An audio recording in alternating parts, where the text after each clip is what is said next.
Mən Həmid Məmmədli, Qubadlı rayon Cəlal Haşimov adına Mərdanlı tam orta məktəbi məzunuyam. 11 illik təhsilimi Qızıl Döş nişan, Qızıl Attestat və prestijli universitet qəbul tamamladım.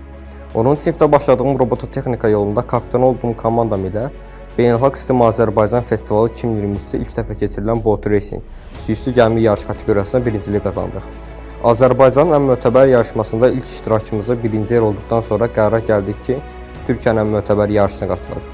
Beləliklə, Teknofestdə indiyə kimi heç bir Azərbaycanlı komandanın iştirak etmədiyi və daha çətin olan kateqoriyaya qatılmağı qərarlaşdırdıq.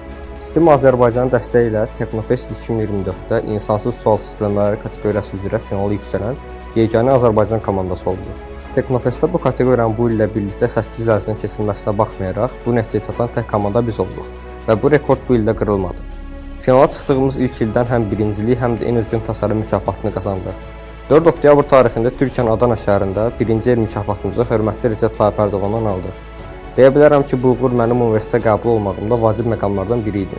Daha sonra isə Sistem Azərbaycanın dəstəyi ilə Sabahın alimləri 14-cü yarışmasında ilk dəfə keçirilən robototexnika və süni intellekt kateqoriyasında birinciliyi qazandıq. Beləcə 10-cu sinifdən qatıldığım hər 3 yarışmanı qızıl medala tamamladım. Məktəb illərimin sonunda isə Azərbaycanda ilk dəfə Sistem Azərbaycanın təşkilatçılığı ilə keçirilən Azərbaycan Rov Challenge sualtı gəmi yarışında koordinator, Boat Racing suüstü Respublika turnirində isə hakim kimi fəaliyyət göstərdim. Bir vaxtlar iştirakçı kimi qatıldığım bu yarışlarda bu dəfə hakim, koordinator olaraq qatılmaq qürur vericiydi.